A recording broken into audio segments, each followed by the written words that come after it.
The day I found out my husband was cheating, I was 7 months pregnant.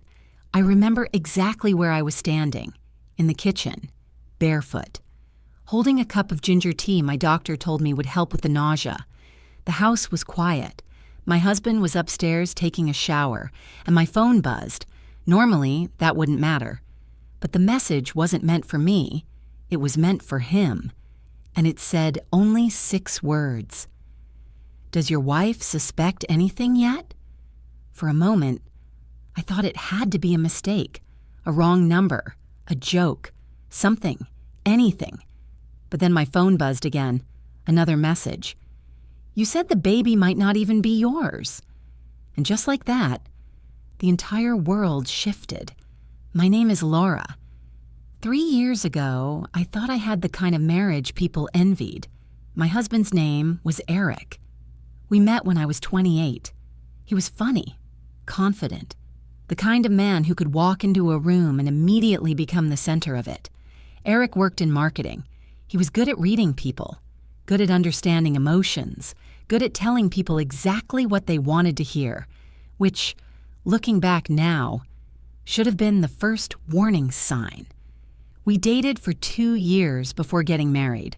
2 good years, the kind where everything feels easy, weekend trips, late-night conversations, plans for the future, kids, a house, a quiet life, all the normal dreams. When we finally decided to start trying for a baby, Eric seemed excited. Not just supportive, excited. He talked about teaching our future child how to ride a bike, about family vacations, about building a treehouse in the backyard someday.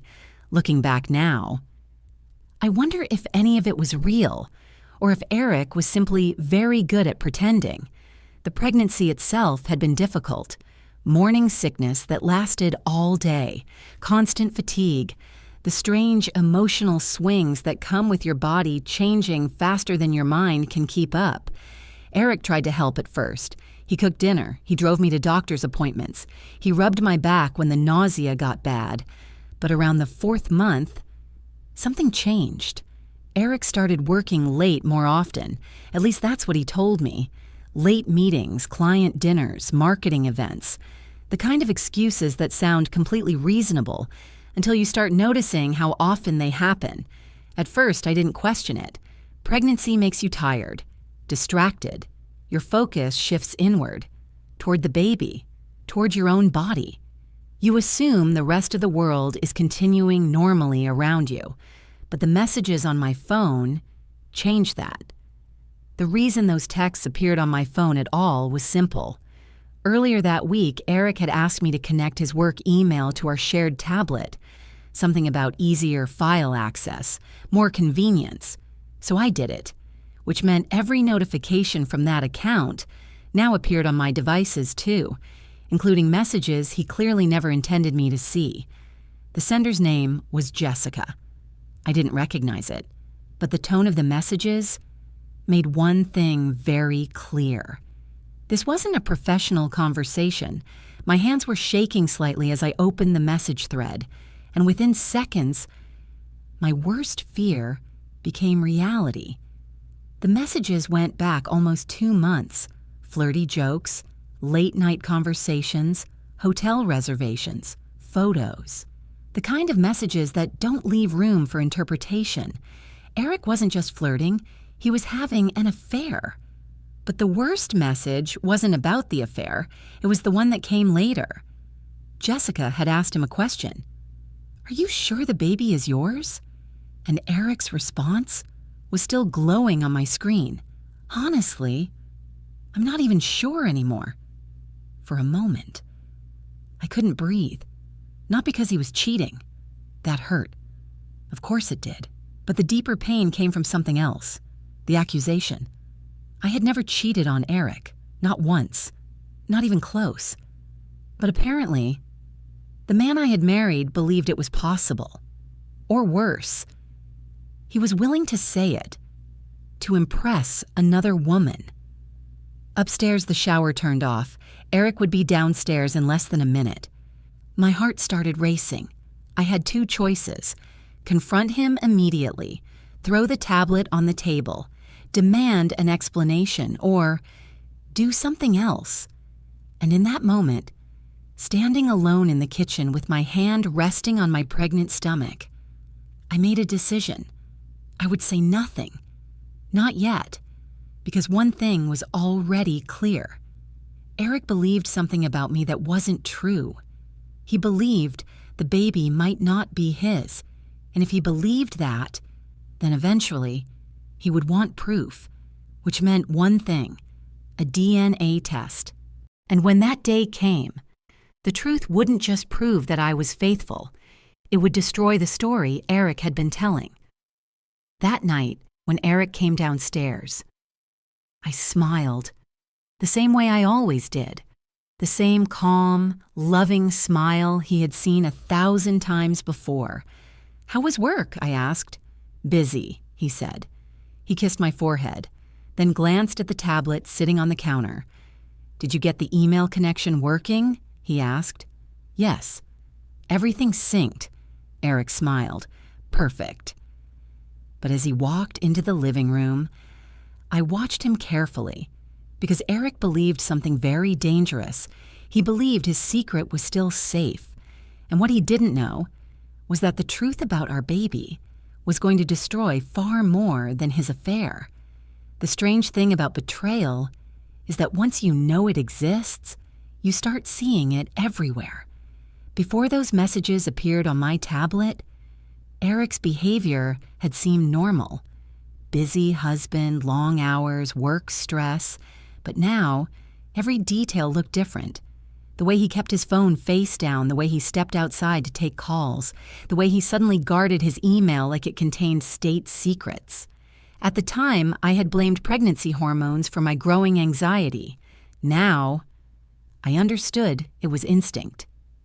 The next morning, Eric left earlier than usual. He kissed my forehead quickly. "Big client meeting," he said. "Don't wait up tonight." I smiled. "Good luck." The door closed behind him, and the house fell silent again. But this time, I didn't make tea. I opened the tablet. Eric's email account was still synced, and when I refreshed the inbox, Jessica's name appeared again. Jessica. Last night was amazing. My stomach tightened. Eric had come home late the night before, around midnight. He said the meeting had run long, that the client wanted drinks afterward. He smelled like expensive cologne, not his usual one. At the time, I hadn't questioned it, but now the messages kept coming. Jessica. "When are you going to tell her?" Eric responded 15 minutes later. Eric. "Soon. Soon." Such a simple word, such a dangerous one. Because soon meant something very specific. Eric wasn't planning to end the affair. He was planning to end the marriage. I kept scrolling, and what I saw next made everything even worse. Jessica had sent him a photo, a mirror selfie in a hotel room. Eric's jacket was hanging over the chair behind her.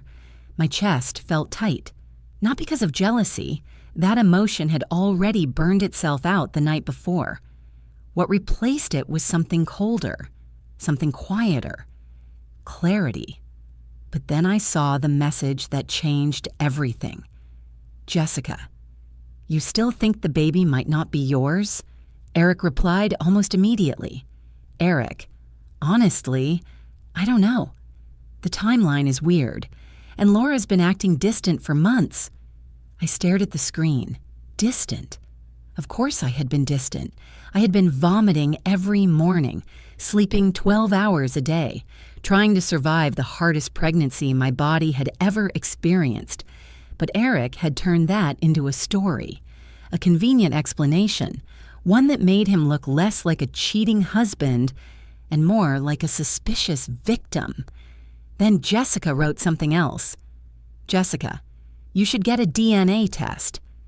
Eric paused for almost 20 minutes before replying, and when he finally did, his words told me everything I needed to know. "Eric? Yeah. I probably will."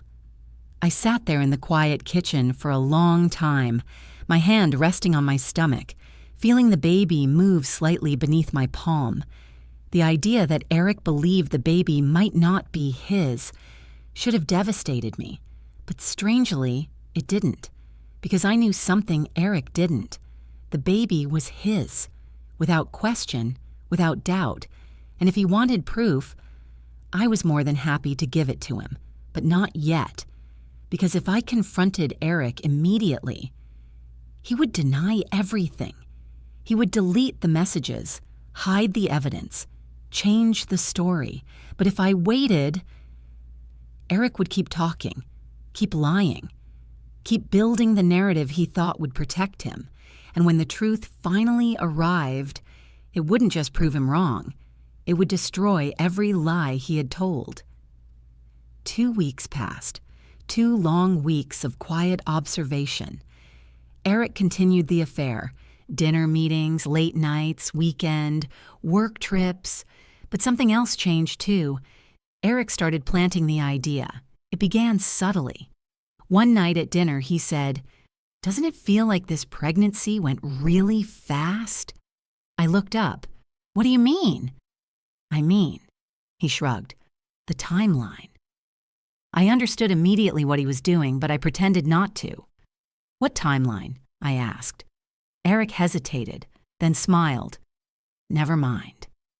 But the next comment came a few days later. We were visiting his parents. His mother was excited about the baby, talking about baby names, nursery decorations, the usual grandmother excitement. And suddenly, Eric said something strange. "Well, we'll see how everything turns out." His mother frowned. "What does that mean?" Eric laughed. "Nothing." But I saw the look he gave her, the tiny suggestion hidden inside it, the seed of doubt. Later that night in the car, I asked him directly. "What was that about?" Eric shrugged. "Just stress." But now I knew the plan. Eric wasn't just cheating. He was building a narrative, one where the marriage ended because of uncertainty, one where the baby might not be his, one where he was justified in leaving. And the more he told that story, the more dangerous the future DNA test would become. For him. 3 weeks later. Eric finally said it out loud. We were sitting in the living room. The television was on, but neither of us was watching it. Eric looked uncomfortable, nervous, like someone rehearsing difficult words. "Laura," he said quietly. "Yes?" "There's something I've been thinking about." I already knew what was coming, but I stayed silent, letting him reach the conclusion himself. "Would you be open to doing a DNA test?" The room felt very still, very quiet. I looked at him slowly. "Why would we need that?" Eric avoided my eyes. "I just want to be sure." For a moment, I let the silence stretch. Then I nodded. "Okay." Eric blinked. "You're okay with it?" "Yes." "Why wouldn't I be?" He looked confused, almost disappointed, like he expected a fight, an argument, a defensive reaction. Instead, I smiled softly. "If a DNA test makes you feel better." I rested my hand on my stomach. "We should absolutely do one." Eric nodded slowly, relieved, certain he had just taken control of the situation. But what Eric didn't realize was that the DNA test he believed would protect him was about to destroy everything. Once someone convinces themselves of a lie, they start looking for proof to support it. Not truth, proof. And Eric had already decided what the truth must be. The baby might not be his, which meant the DNA test wasn't about discovery. It was about validation. He expected it to confirm the story he had been telling himself, the story he had already shared with Jessica, and quietly. With a few other people, too. The first sign of that came from Eric's sister. Her name was Megan, and normally, Megan and I got along well. We weren't close exactly, but we respected each other. One afternoon she called me. Her voice sounded strange, careful, like someone trying to approach a difficult subject. "Laura," she said, "can I ask you something?" "Sure." She hesitated, then asked the question directly. "Is everything okay between you and Eric?" For a moment, I almost laughed, not because the question was funny, but because I understood instantly what had happened. Eric had already started talking. "Yes," I said calmly. "Why?" Megan paused. "Well, I talked to Eric yesterday, and he sounded worried." "About what?" I asked. "About the baby." There it was. The narrative had begun spreading. "He said the timeline felt strange," Megan continued. "He said you've been distant." My stomach tightened slightly, not because I was hurt, but because Eric was doing exactly what I expected, preparing witnesses. "Well," I said carefully, "pregnancy has been difficult." "I've been sick most days." "Yes, I know," Megan replied quickly. "I just thought it was strange." What was strange? The way he talked about it. For a moment, neither of us spoke. Then Megan said something that surprised me. "Laura, I don't think Eric is being fair." I frowned slightly. "What do you mean?" "He sounded like he had already made up his mind." I leaned back in the chair. Interesting. Very interesting, because that meant even Megan could see what Eric was doing. "He mentioned a DNA test," she added quietly. I nodded slowly. "He asked me about that too." "Are you okay with it?" "Yes." Megan sounded surprised. "You are?" "Of course. If that's what Eric needs." Another pause. Then Megan said something that stuck with me. "I hope the results make things clearer." Oh, they would. Later that evening, Eric brought the subject up again. We were eating dinner. He seemed unusually focused, careful with his words. "I scheduled the DNA test," he said. I nodded.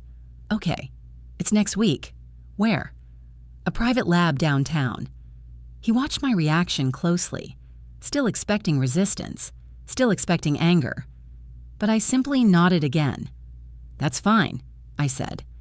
Eric blinked. "You're really okay with this?" "Yes." "Why?" I smiled slightly. "Because I know the truth." Eric relaxed visibly, which meant he interpreted my confidence exactly the wrong way. He assumed it meant something else, that I believed I could bluff my way through the test. But the real reason I was calm was far simpler. Truth doesn't fear evidence.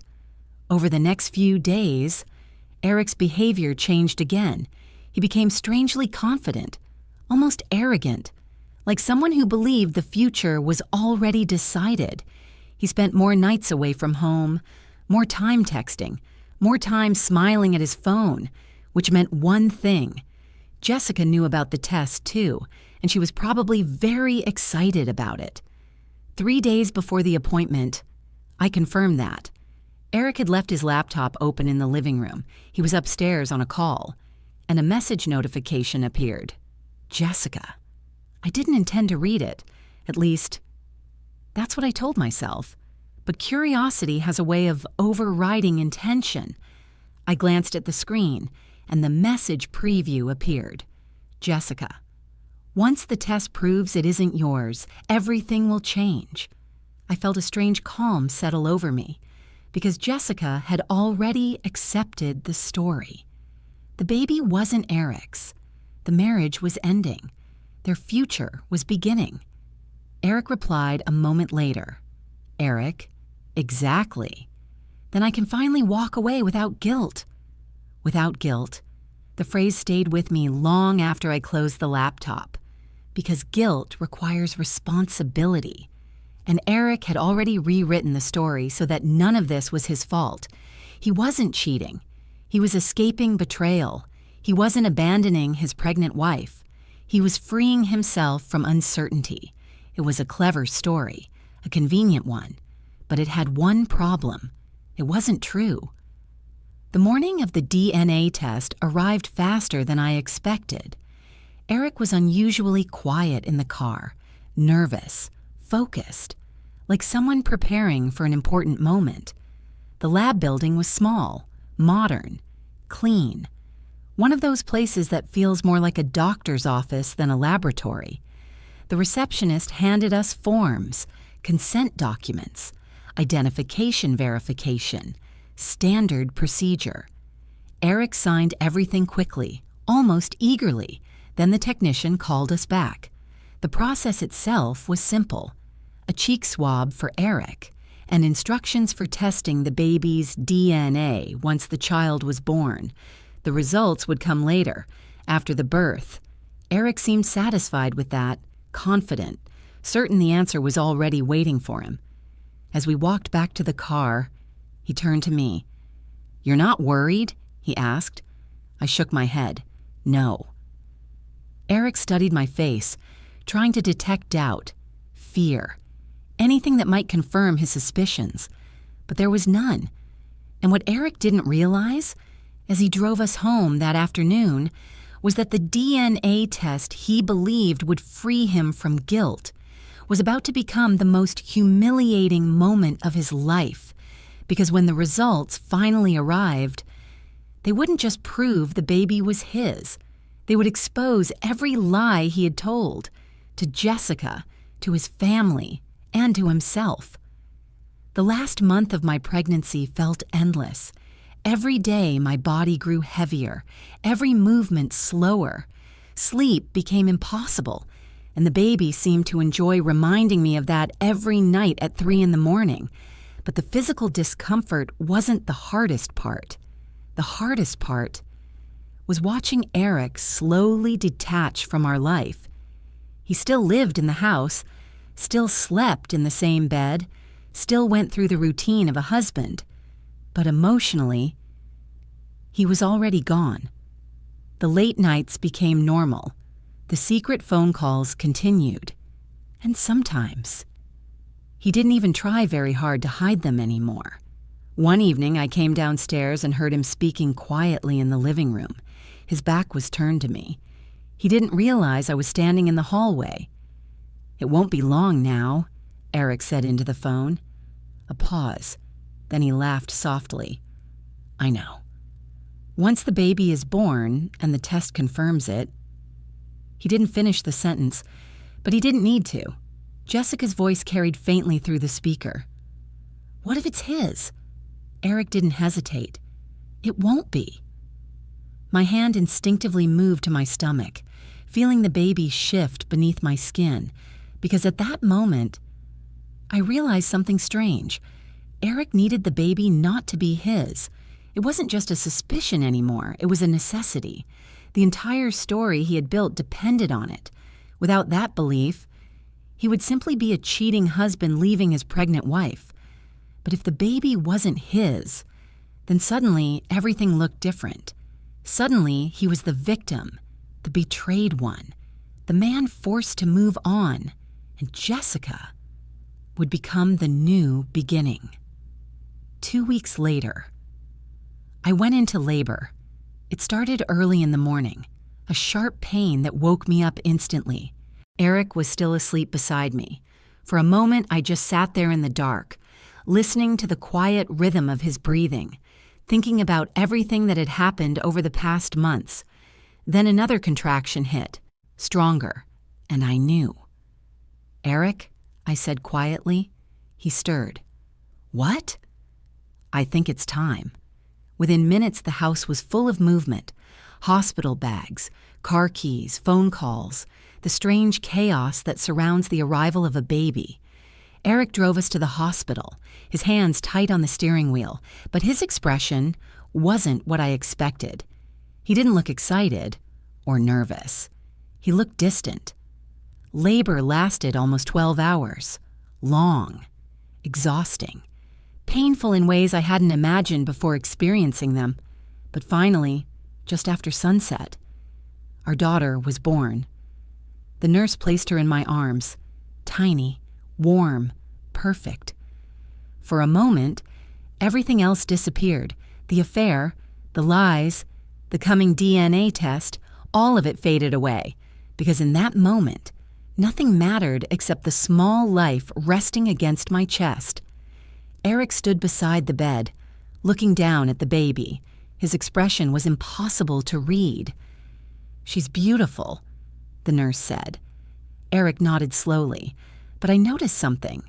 Something small, something subtle. He didn't reach for her, not right away. Instead, he studied her face carefully, like someone trying to solve a puzzle, looking for evidence, looking for confirmation, looking for proof that would support the story he had been telling himself. The nurse finally placed the baby in his arms. Eric held her carefully, awkwardly, and for a brief moment, I saw something change in his eyes, a flicker of connection, something instinctive. But then it disappeared, because Eric quickly remembered the narrative, the doubt, the DNA test waiting in the future. "She looks like you," he said quietly. I smiled. "She looks like both of us."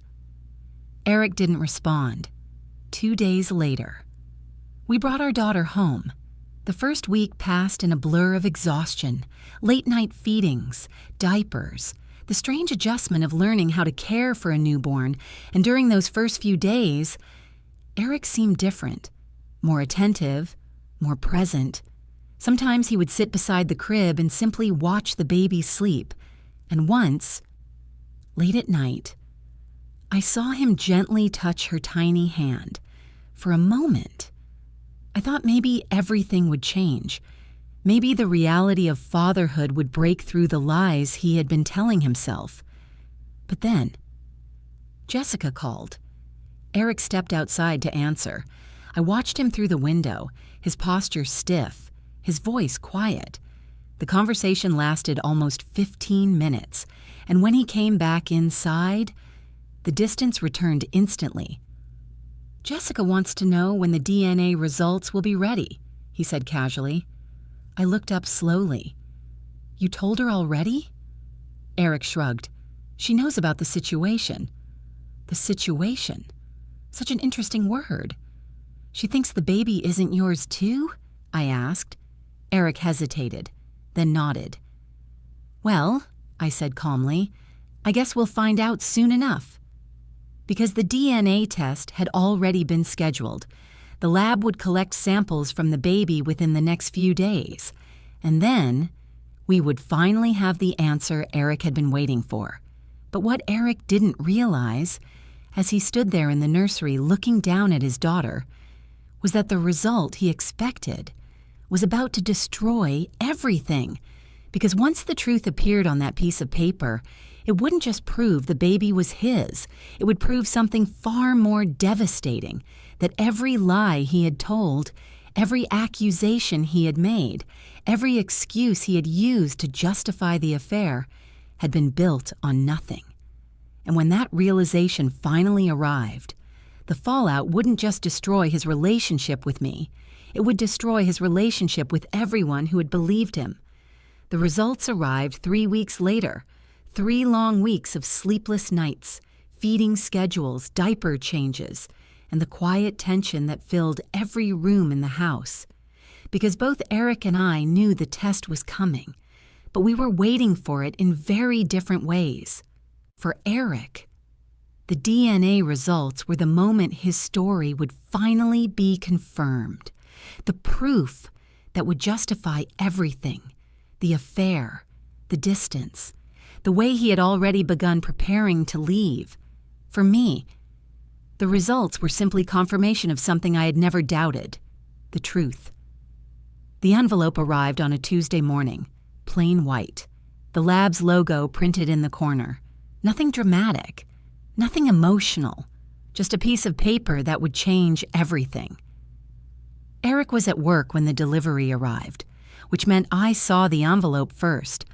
I held it in my hands for a moment, feeling its weight, thinking about the strange journey that had led to this moment. 7 months pregnant when I first discovered the affair. Months of silence, months of watching Eric build a story that wasn't real. And now? The truth was sitting inside that envelope. I didn't open it, not yet, because I knew Eric would want to see it first. He had been waiting for this moment, planning for it. So I placed the envelope on the kitchen table and waited. Eric came home early that afternoon, earlier than usual. He looked anxious, restless, like someone who had been thinking about the same thing all day. "Did anything arrive today?" he asked. I nodded. "There's something on the table." Eric saw the envelope immediately. His entire body went still. For a moment, he didn't move, just stared at it, like the answer inside might escape if he touched it too quickly. Then he picked it up, turned it over in his hands, and slowly opened it. The kitchen was silent, except for the sound of paper unfolding. Eric read the first line, then the second, then the third, and suddenly, his face changed. Not relief, not satisfaction, something else. Confusion. He read the page again, slower this time, like his brain was struggling to process the words. Finally, he looked up at me. "This," he said quietly. "This can't be right." I tilted my head slightly. "What does it say?" Eric swallowed, then read the sentence out loud. "Probability of paternity, 99.9999%. The words hung in the air between us, heavy, unavoidable. The baby was his. There had never been any doubt, except in Eric's imagination. He stared at the paper again, like the numbers might change if he looked long enough. "There must be a mistake," he said. "The lab could be wrong." "They rarely are," I replied calmly. Eric ran a hand through his hair, pacing now, trying to rewrite the story in his mind, trying to find a way around the truth. "But the timeline," he said. The dates were always correct," I said quietly. "You just chose not to believe them." Eric stopped pacing. He looked at me like he was seeing me for the first time. "You knew," he said slowly. "Yes." "You knew the entire time?" "Yes." Eric looked down at the paper again, then back at the crib in the corner of the room, where our daughter was sleeping peacefully. For the first time, I saw genuine guilt in his eyes. Not the performative guilt people show when they're caught in a lie. Real guilt. The kind that appears when someone realizes they've done something unforgivable. "I told people," he said quietly. "I told them the baby might not be mine." "I know." Eric closed his eyes for a moment, then asked the question he had been avoiding. "Did you know about Jessica?" "Yes." "How long?" "Since the first message." Eric laughed softly, but there was no humor in the sound, just disbelief. "So you let me keep talking?" "Yes." "You let me believe the story?" "Yes." Eric sat down heavily in the chair, still holding the paper, still staring at the number that had destroyed his narrative. "Jessica thinks the baby isn't mine," he said. "That's not my problem." Eric nodded slowly, because he understood something now, something simple, something brutal. The DNA test he believed would free him had done the opposite. It had exposed every lie he had told, to Jessica, to his family, to himself. The phone rang an hour later. Eric looked at the screen. Jessica. He hesitated, then answered. "Hey," she said. "Did the results come?" Eric didn't respond immediately. "Well?" Jessica pressed. "What did it say?" Eric looked down at the paper one more time, then spoke quietly. "The baby's mine." There was silence on the other end of the line. Long, heavy silence. "What?" Jessica whispered. "The test confirmed it." Another pause. Then Jessica said something that told me everything I needed to know about their relationship. "So what happens now?" Not "are you okay?" Not "how do you feel?" Just one question. What happens now? Eric didn't answer immediately, because for the first time since the affair began, he didn't have a story ready. The truth had taken that away from him. The silence after Eric told Jessica the truth lasted almost 10 seconds. 10 very long seconds. Then Jessica finally spoke, but her voice didn't sound supportive. It didn't sound shocked either. It sounded irritated. "You're sure?" she asked. Eric looked at the paper again. "Yes." The lab confirmed it.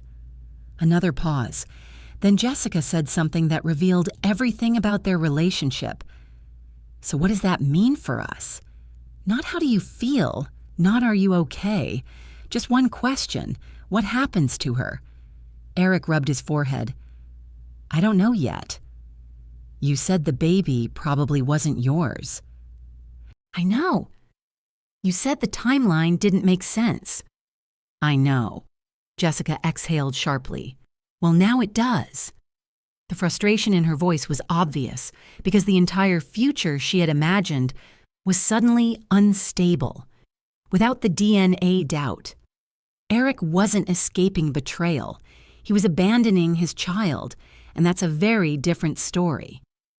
"I need time to think," Eric said quietly. Jessica didn't like that answer. "You've had months to think," she replied. Eric didn't respond. He simply ended the call. For a moment, he stood there in the kitchen, completely still. Then he looked at the crib again, at the tiny child sleeping peacefully inside, his daughter. "You never doubted, did you?" he asked quietly. "No." Eric nodded slowly. "I wanted to believe it wasn't mine." "I know. Because believing the lie made everything easier. Easier to cheat. Easier to leave. Easier to build a new life with someone else. But now the lie was gone, and reality was standing in the middle of the kitchen. That evening, Eric called his mother. I heard most of the conversation from the living room. "Mom, the test came back." A pause. "Yes." Another pause. "The baby's mine." His mother sounded relieved, happy. But then Eric said something else, something that made the entire conversation collapse. "There's something else I need to tell you." 10 minutes later, his mother arrived at the house. She didn't hug Eric. She didn't sit down. She just stood in the kitchen with her arms crossed, waiting. "Explain," she said. Eric looked exhausted, defeated, but there was no avoiding it anymore. "I thought the baby might not be mine," he said. "Why?" "I wasn't sure about the timeline." His mother stared at him. "You accused your pregnant wife of cheating?" "I didn't accuse her directly." "You implied it." Eric said nothing, because that was exactly what he had done. Then his mother asked the question that changed the entire conversation. "And Jessica?" Eric looked at the floor. "You told her that too." The silence that followed was brutal. "You had an affair," his mother said slowly, "while your wife was pregnant." Eric didn't answer. "And to justify it," she continued, "you convinced yourself the baby might not be yours." Eric nodded slightly. His mother looked at the crib, at her granddaughter, then back at Eric. "I raised you better than this." Those words hurt more than any argument. You could see it on his face, but the damage wasn't finished yet, because 2 days later, Jessica made her decision. Eric came home late that night, his expression hollow. "She ended it," he said quietly. "I didn't ask what he meant. I already knew.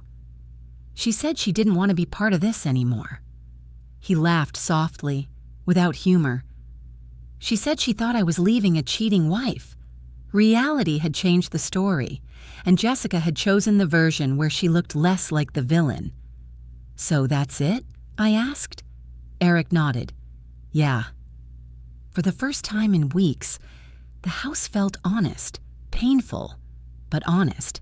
A few minutes later, Eric walked over to the crib.